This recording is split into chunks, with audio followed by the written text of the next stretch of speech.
2-3 दिन पहले ही देखा है, पूरे देश ने देखा है, मालदा में न्यायिक अधिकारियों को बंधक बनाकर रखा गया। উনিও জানেন, উনি যা বলছেন নির্বাচনের স্বার্থে উনি মিথ্যা কথা বলছেন।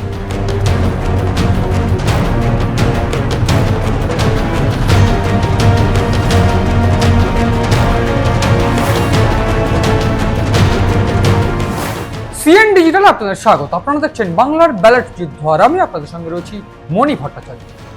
নরেন্দ্র মোদী একেবারে ভোট ঘোষণার পর গতকালই প্রথম পা রাখেন বঙ্গে, এবং বঙ্গে পা রেখে তিনি যে নির্বাচনী প্রচার করেন সেই প্রচারের সব থেকে গুরুত্বপূর্ণ অংশ ছিল মোথাবাড়ি। নরেন্দ্র মোদীর মুখে মোথাবাড়ি প্রসঙ্গ এমনভাবে উঠে এসেছে যেখানে তিনি পরিষ্কার বার্তা দিয়েছেন যে এই মোথাবাড়ি প্রসঙ্গ অন্তত পশ্চিমবঙ্গকে ভাবাচ্ছে, গোটা দেশকে ভাবাচ্ছে। কীরকম আমরা দেখেছি, ডিলিট হওয়া ভোটার বা অ্যাডজুডিকেশন তালিকা থেকে বাদ যাওয়া ভোটারদের সংখ্যা কালিয়াচক ব্লক 2 অত্যন্ত বেশি হওয়ায় এই কালিয়াচক ব্লক 2 বিডিও অফিসে 7 জন জুডিশিয়াল অফিসারকে ঘন্টার পর ঘন্টা আটকে রাখা হয়, এবং তা নিয়ে ইতিমধ্যে এনআইএ তদন্ত শুরু হয়েছে।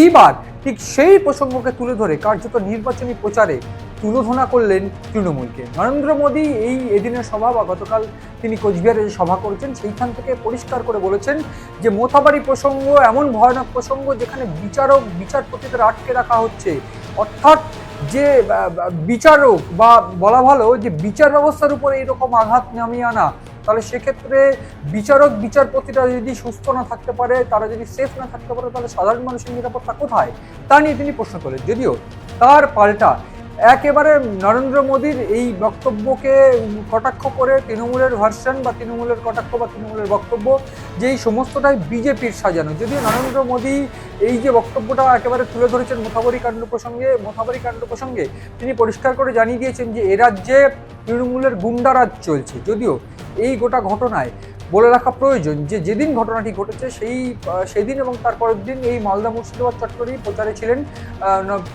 মুখ্যমন্ত্রী মমতা বন্দ্যোপাধ্যায় কার্যত 3টি সভা করেছেন সেদিন, এবং 3টি সভা থেকে পরিষ্কার করে এআই মিম থেকে শুরু করে কংগ্রেস থেকে শুরু করে বিজেপি, এবং গোটা প্রসেসটা তিনি বলে দিয়েছিলেন যে বিজেপি আর কংগ্রেস এই মিমকে ব্যবহার করে, বা কংগ্রেস এবং মিম তাদেরকে ব্যবহার করে বিজেপি কিন্তু এই কাণ্ড ঘটিয়েছে, এবং সেক্ষেত্রে অমিত শাহ এই গোটা ঘটনা পরিকল্পনা করেছেন। কারণ এইরকমভাবে মমতা বন্দ্যোপাধ্যায় তুলোধনা করেছিলেন একেবারে বিজেপিকে, এবং তার পাল্টা এইবার কোচবিহারের সভা থেকে এই যে রাজনীতিতে এই যে মোথাবাড়ি প্রসঙ্গ সেটা অত্যন্ত উল্লেখযোগ্য। যদিও প্রসঙ্গে আমি বলতে চাইব আজই সুপ্রিম কোর্টে এই মামলা শুনানি রয়েছে, এবং এই মামলাতেই কিন্তু সুপ্রিম কোর্ট উদ্বিগ্ন হয়ে পড়ে এবং শেষ পর্যন্ত ডিএম এসপি সবাইকে শোকজ করা হয়। ইতিমধ্যে এই গোটা ঘটনায় মুর্শিদাবাদ জেলার ডিএম ইতিমধ্যে এডিএমকে শোকজ করেছেন, এবং আমিদুল আনসারি তাকে শোকজ করা হয়েছে, এবং সেক্ষেত্রে এডিএম 7 দিনের মধ্যে তার থেকে জবাব তলব করা হচ্ছে যে কেন উচ্চ কর্তৃপক্ষকে তিনি জানাননি, কেন এই গোটা ঘটনা আগে কেন সামাল দেওয়া যায়নি, এই সমস্ত প্রশ্নটাকে করা হচ্ছে। তার পাশাপাশি আমরা যদি দেখি সেক্ষেত্রে এনআইএ তদন্ত শুরু করেছে।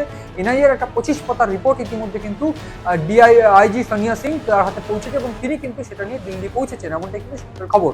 সেক্ষেত্রে এনআইএ এই রিপোর্টে কিন্তু প্রথম 10 পাতার মধ্যে গোটা ঘটনায় কী কী রিমার্কস রয়েছে সেটা কিন্তু উল্লেখযোগ্য। সেক্ষেত্রে বেশ কিছু ক্ষেত্রে সিভিক ভলেন্টিয়ার একজনের নাম উঠে আসছে, এমনটা এই সূত্রের খবর।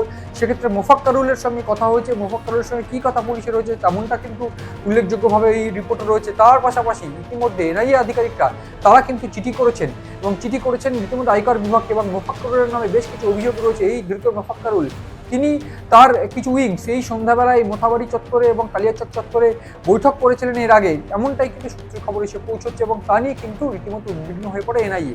তার পাশাপাশি 40 জন বিএলওকে তলব করে সেক্ষেত্রে তাদের সঙ্গে কথা বলেছে এনআইএ, এবং তার পাশাপাশি পুলিশের সঙ্গে কথা বলা থেকে শুরু করে স্থানীয় মানুষের সঙ্গে কথা বলা, বিডিওর সঙ্গে কথা বলা, ওই ব্লকের প্রত্যেকটাই কিন্তু ইতিমধ্যে এনআইএ সেরে ফেলেছে, এবং তারপর এনআইএ একটা রিপোর্ট দিয়েছে। এক্ষেত্রে এই মোথাবাড়ি প্রসঙ্গ নরেন্দ্র মোদীর মুখে যেভাবে ব্যাখ্যা পেয়েছে, সেক্ষেত্রে এ রাজ্যে বিচারপতিরা সুরক্ষিত নয়, কীভাবে সাধারণ মানুষ সুরক্ষা পাবে, এই প্রশ্নই কিন্তু মমতা বন্দ্যোপাধ্যায়কে একেবারে টার্গেট করে করা হয়েছে। সেক্ষেত্রে মমতা বন্দ্যোপাধ্যায় বা তৃণমূলের তরফ থেকে পাল্টা যে যুক্তি দেওয়া হয়েছে, এই গোটা ঘটনায় বিজেপির পরিকল্পিত, এবং বিজেপি মিম এবং কংগ্রেস এই আইএসএফ বা এই দলগুলোকে দিয়ে এই ঘটনা ঘটিয়েছে। যদিও এই প্রসঙ্গে আইএসএফের মোথাবাড়ির ক্যান্ডিডেট অর্থাৎ মৌলানা শাহজাহান তাকে গ্রেপ্তার করা হয়েছে। সেক্ষেত্রে সব মিলিয়ে এই গোটা ঘটনায় আর কোন কোন দিক এনআইএর রিপোর্টে রয়েছে সেটা যেমন উল্লেখযোগ্য, তার পাশাপাশি উল্লেখযোগ্য যে এই গোটা ঘটনায় কিভাবে রাজনীতির একটা বড় প্রসঙ্গ বা বলা ভালো 26 নির্বাচনে কত বড় ইস্যু হয়ে উঠতে পারে এই মোথাবাড়ি, সেদিকেই এখন নজর রয়েছে আমাদের। নজর রাখুন আপনারাও সিএন ডিজিটালে।